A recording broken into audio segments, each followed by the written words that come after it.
காலையில அண்ணன் ஊருக்கு கிளம்புனதும் அம்மா ரொம்ப சாக்காயி என்னண்ணே பூ வைக்கிறதுக்குள்ள ஊருக்கு கிளம்பிட்டீங்கன்னு கேட்டா, உன் அண்ணியோட பெரியப்பா இறந்துட்டாங்கம்மா, அதனாலதான் ஊருக்கு கிளம்பிட்டோம். ஐயோ, அண்ணி எந்த பெரியப்பா இறந்துட்டாங்க? இல்லம்மா, கொஞ்சம் நெருங்கின சொந்தம், உனக்கு தெரியாது. ஐயோ, நான் இப்படியெல்லாம் நடக்கும்னு எதிர்பார்க்கவே இல்லைன்னு அம்மா ரொம்ப வருத்தப்படுறாங்க. அப்புறம் அவங்கள வழி அனுப்பி வைக்கும்போது நிலைமை என்னன்னு தெரியாம அக்கா தங்கச்சி 2 பேரும் பாவம் கீர்த்தி மாமா தான் ஜெய்சுவை விட்டு போறதுக்கு ரொம்ப வருத்தப்படுறாரு போல. அப்படின்னா மாமா கூடவே ஜெய்சுவை அனுப்பி விட்டுறலாமான்னு கிண்டல் பண்ண அம்மாவும் கொஞ்சம் அமைதியா இருங்கடின்னு கீர்த்தி கிட்ட வந்து, எப்படியும் கல்யாணம் 9 மாசம் கழிச்சு தானே வைக்கிறதா இருந்தோம், அதனால நீ எதுக்கும் ஃபீல் பண்ணாதன்னு எல்லாரையுமே வழி அனுப்பி வைக்கிறாங்க. அப்புறம் ஜெய்சு ஆபீஸுக்கு கிளம்ப, அப்பா நானே வந்து விடுறேன்னு 2 பேருமே கார்ல போய்கிட்டு இருக்கும்போது, நீ இவ்வளவு சீக்கிரம் அவங்கிட்ட உண்மையை சொல்லியிருக்க கூடாதுமா, எனக்கு யாரையுமே ஏமாத்த விருப்பம் இல்லப்பா. இதுவே கல்யாணத்துக்கு அப்புறம் தெரிஞ்சு டிவோர்ஸ்ல போய் நின்று இருந்தா என்ன பண்றது? என்னால பொய்யா ஒருத்தர் கூட வாழ முடியாது. நீ சொல்ற உண்மையை ஏத்துக்கிறதுக்கு இங்க எத்தனை பேருக்கு பக்குவம் இருக்குன்னு நினைக்கிற? அப்படி ஒருத்த என்ன புரிஞ்சுக்கிட்டு வந்தா நான் கல்யாணம் பண்ணிக்கிறேன், அப்படி இல்லைன்னா நம்ம வீட்டுல நான் உங்க பொண்ணாவே இருந்துக்கிறேன், எனக்கு சந்தோஷம் தானே சொல்றா. அப்பாவும் இதனால ரொம்பவே சோகமாகறாரு. அப்புறம் கடைக்கு வந்து கஸ்டமர்ஸ் யாருமே இல்லாததை பார்த்து என்னாச்சுன்னு கேட்டா, கொஞ்ச நாளா சேல்ஸே சுத்தமா இல்ல, பழைய ஸ்டாக் வேற 20 லட்சம் ரூபாய்க்கு இருக்கு. பழைய ஸ்டாக் இவ்வளவு சேர்ற வரை என்ன பண்ணிக்கிட்டு இருக்கீங்க? இல்ல சார், நாங்களே எவ்வளவோ ட்ரை பண்றோம், ஆனா கஸ்டமர்ஸுக்கு கலெக்ஷன் பிடிக்கலன்னு போயிடுறாங்க. ஏதாவது கேட்டா இப்படி காரணத்தை மட்டும் சொல்லுங்கன்னு போய் வேலையை பார்க்க சொல்றாரு.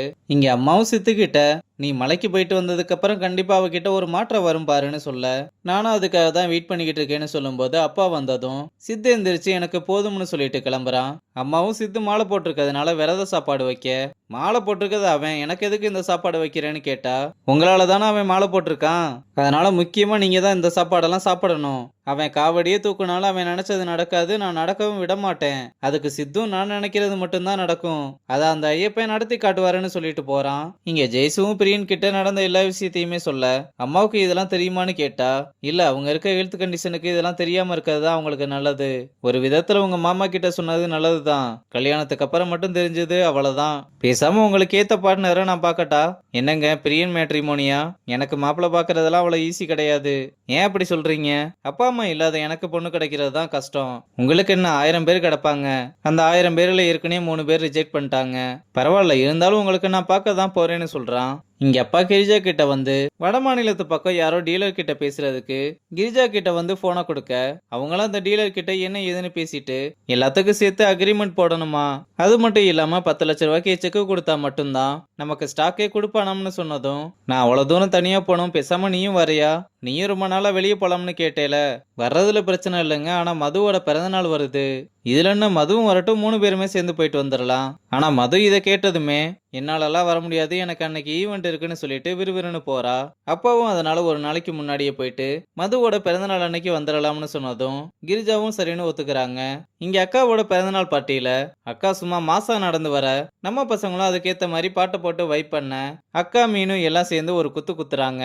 எல்லாருமே நல்லா டான்ஸை போட்டு என்ஜாய் பண்ணிட்டு அக்கா தலையில மகுடம்லாம் வச்சு பெரிய வாழை எடுத்து அதை வச்சு கேக்கை வெட்டி எல்லாருக்குமே ஊட்டி விடுறாங்க.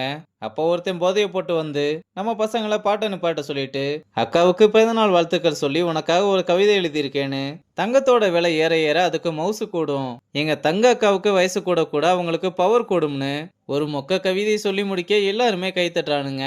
அப்புறம் மறுபடியும் பாட்டை போட்டு எல்லாருமே வைப் பண்ண ஆரம்பிக்க, மது நம்ம பையனுக்கு கால் பண்ணி உங்ககிட்ட கொஞ்சம் பேசணும்னு சொல்ல, நான் ஒரு ஈவெண்ட்ல இருக்கேன், எனக்கு எதுவும் கேட்க மாட்டேதுன்னு சொல்லிட்டு காலை கட் பண்றான்.